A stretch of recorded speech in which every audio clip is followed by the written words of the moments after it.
It doesn't matter. This is fine. I'm out here in Celeste, Texas, at a small car show, and I ran into this 57, actually a gorgeous 57 Thunderbird. Looks brand spanking new. Belongs to a lady named Linda. I'm not going to put her on camera, but I'm going to ask her some questions. And your husband's here too, because she can fill in the blanks. It looks like a 312 with an automatic transmission, and this thing is absolutely gorgeous. So, how long have you had it, Linda? About 15 years. And what drew you to this? Because your husband's a Chevy guy. Yes, he's definitely not a Ford guy, but I had always been drawn at these auctions to the little T-Birds. Yeah. And they're my size, they're cute, and I actually had a black one picked out until we saw this one. Yeah. This is an absolutely gorgeous car. The color combination is fantastic. Yeah, it's a coral sand is what Yeah. this color is. Yeah. Now, would you prefer to dusk rose? No, no. Everybody still calls this the pink car, which is not pink. No, it's not pink. It's a coral, but some of the pink colors I'm not as crazy about. Yeah, I understand that, because they do stand out. This is Yeah. this just is just a gorgeous color, and it's very contemporary. You know, the color of it. So, how long? When did you? What kind of condition was it when you got it? It had been supposedly repainted in '03, is what they told us. But when we bought it and got to looking at it, it was cracking around the top and around the door handles and stuff. No. It had too much Bondo on it. Yeah. Okay. And so we had to clean all that off. Yeah, that's a chore. Yeah. You know, it looks like all the fitment on the doors and everything came back good. Yeah. And Yeah. you know, these cars don't look right when they don't have the fender skirts on it. Well, the fender skirts, those are new replacements. About the first day I actually drove this, I got out on 69 and took off, and this fender skirt blew off. And of course, when I found it, it was all crumpled up. Sure. And so we bought the new set, and then the deal was trying to match the color. Oh yeah, they did a good job. And so it ended Oh. up, we repainted the whole car because we couldn't match Well, it. that's one way to do it. Yeah, he's good that way. Well, he loves the hobby. There's no question about that. You know, and he's got that C2 Corvette there, and this 55 Bel Air convertible here with an LS swap. Yeah, it's very good. The difference is those two cars can go a little ways from home. I can't go very far. Yeah, why's that? Well, you got the original motor in it, Yeah. and basically, I don't want to be on the side of the road. Now, I took it to one of the big Congress shows up near St. Louis a few years ago, and I won a gold on it, which was shocked me because they couldn't find anything wrong with it. And they told me that they go cross country with their little T-Birds, but they have one car behind that hauls a trailer with all the parts. Sure.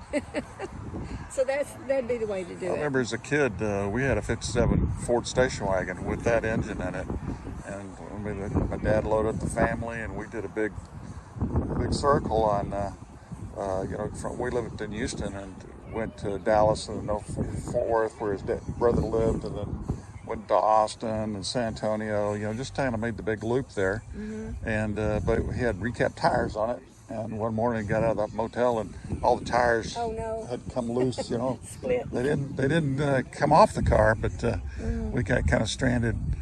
But I mean, these old engines, these old Y blocks, they're a good engine. But I mean, of course you could go across country in it, but yeah, if you do have a problem, what do you do? Yeah. Because nobody, I mean, if you got a small block Chevrolet or something like that, or even a small block Ford, yeah, you can find parts. But the old Y blocks, they became a truck engine after this Really? year right here. Yeah.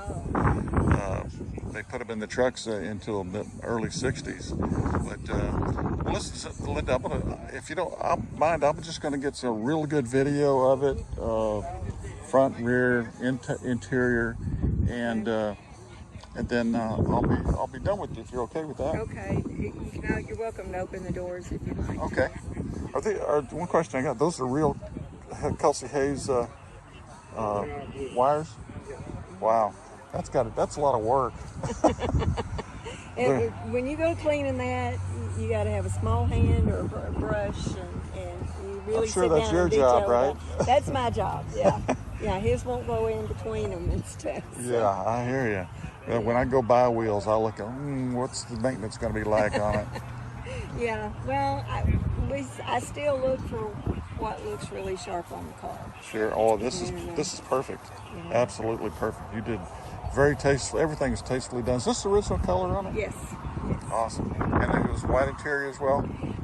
It actually, the original seats had a black panel in them. And once I got to looking at that, I thought, no, I don't think so. I'm with you on that one. I never liked the black panels. Well, they look really good when the hard top's off, and of course it has a black soft top behind the seat. But we don't usually deal with it. I like the look with the window there. And, I agree with you. I mean, it's a convertible and all, but this car just looks. It looks better with that. With the porthole on it. Yeah. Yeah, I always wanted one, but I don't fit well in them. Oh, well, my husband doesn't either. The seat actually goes up, and even I'm almost touching the wheel because it's such a big wheel. Yeah.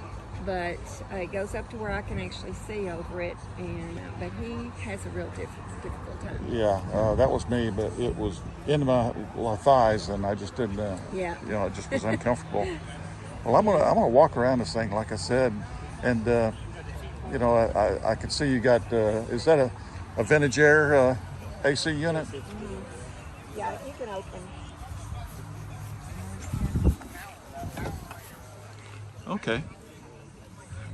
My dad's 57 Thunderbird, or excuse me, Ford Country Sedan wagon. The air conditioner was factory, and it came out where this panel is here. This trim, that's where the vents were. That's pretty cool. Well, this one, he's got that air conditioner in it. It comes off each side and through the air conditioner. Yeah, I'm gonna have them do. I've got a '69 Ranchero that I'm working on right now, and I found it didn't have factory air conditioning, but I found the factory air conditioning dash, and I'm gonna have vintage air connect to all of that. So it's gonna be great. I can't wait.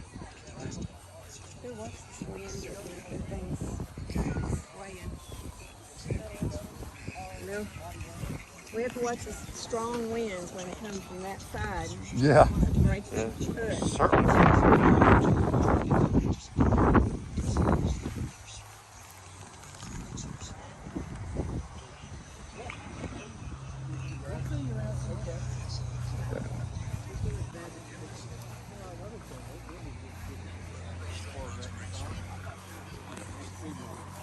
Power steering, power brakes, power windows.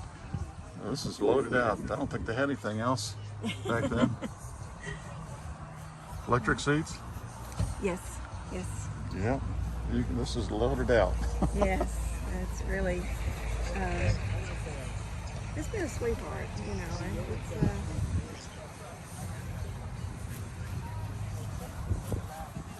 you can open that if you want. Okay. See a little bit better. The doors are nice and heavy. Yeah, when you shut them, you know whether they're shut or not. I always like to have the key on the left side too. It's very different, and too, you have to have it in neutral to start them. That takes a little getting used to. Yeah, it's funny that they start off in second gear. And if you want low gear, you have to put them down in low. Yeah. It's really. Trunk's there's a big cavern back there. Oh yeah. You could hide a family back there. Yeah, they really are made for storage. It's interesting that use the exact same tail lights for the full-size model too. Yeah, that is so nice.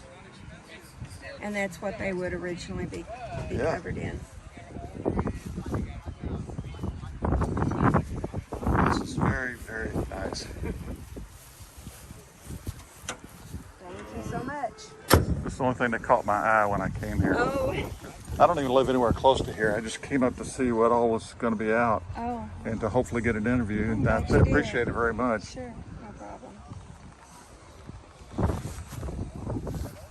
Well, I'm going to end it there, folks. Beautiful car, beautiful day. Thank you. Thanks for watching.